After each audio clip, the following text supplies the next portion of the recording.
Moe's is a thriving cafe in the heart of Surrey Hills with a loyal customer base, a wonderful service. Owner Richard recently made the transition from daytime cafe to a nighttime venue as well, trading until 10 p.m, 7 days a week. With his new direction for the business, and for Richard, who has never owned a cafe before, we sent in Nicole Mellick, a Steadfast insurance broker, to offer some valuable advice. This is lovely. Yeah, welcome to Moe's. Thanks. So what's it been like since opening? Yeah, very interesting. Busier than expected. I've actually never worked in a cafe or owned a cafe before. So you really have jumped in. Yes, I have jumped in. But it's been a really good transition from when we bought it earlier in the year to where we are now. Oh, that's good. So what's been challenging about taking the cafe on?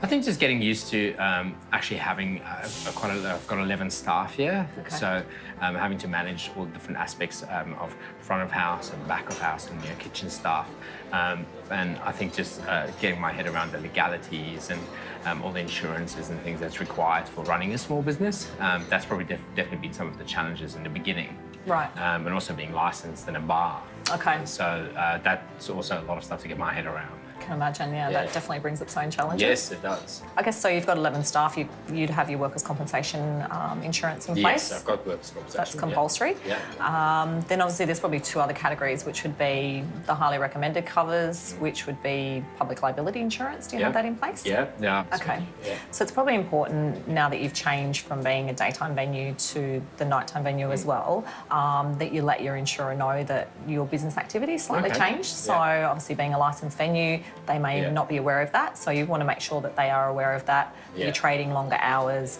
that you've got different levels of stock in the venue as well now. You might have expensive wines or alcohol that you may not have previously had before. So it's important they know that. So if there is a claim down the track, that there's no grey areas. Okay, yeah, that's really good to know. Yes. Are you using an insurance broker at the moment to place your insurance? With long operating hours, I actually just did everything online. Sure, I can understand. I know it's really hard to do things in business hours. Yeah. I guess that's where Steadfast brokers often will work outside of hours to help business owners. Right, We know that everyone's busy in this world, so it's really important that you do tell your insurer. Obviously at the moment you're dealing direct, but if you do start dealing with a broker, that you get the broker to actually advise the insurer about this. Right, so the broker could actually do that for you. Wow, Exactly. okay, yeah, I didn't know that's possible. Yeah, so they could do that. So the broker would then essentially act as an agent for me. Correct, and give you advice. So small business owners aren't expected to know all the ins and outs of insurance, so that's where we hold your hand to make sure that everything's in place that you need and you're not paying for cover that you don't need. So I guess how can I then make sure that I'm getting the best value out of my current policy that I bought online? It's important that you're not paying for cover that you don't need. So it's about tailoring the policy to your needs, and that's what a broker is essentially there to do. So we'd actually understand the business, we would make sure that you're not paying for cover that you don't need. So for example, flood.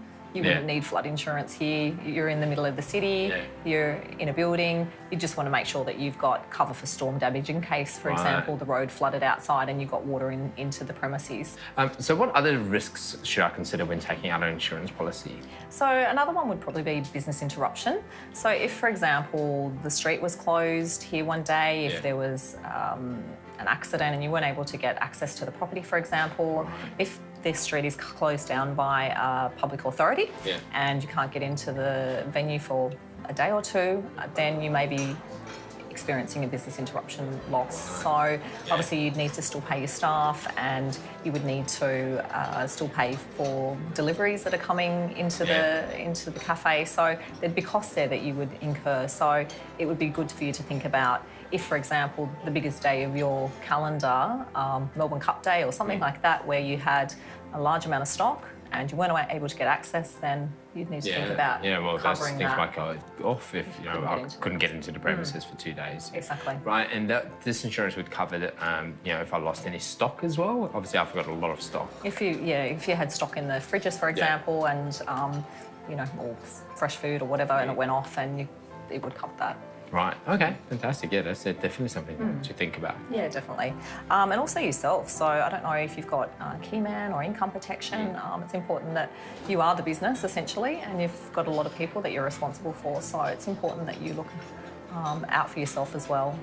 Yeah, I've definitely looked at my own insurance a little bit more, and but again, it's just jumped online, not really too sure, and having an expert to talk to is definitely so valuable and helping a lot. So exactly, and that's where Steadfast brokers are experienced in lots of different lines of insurance. It's hard to be all things to one person with regards to your advice. So if you've got a specialist that knows that particular insurance inside and out, then they can advise you accordingly based on your business and the risks that you have in the business. Fantastic.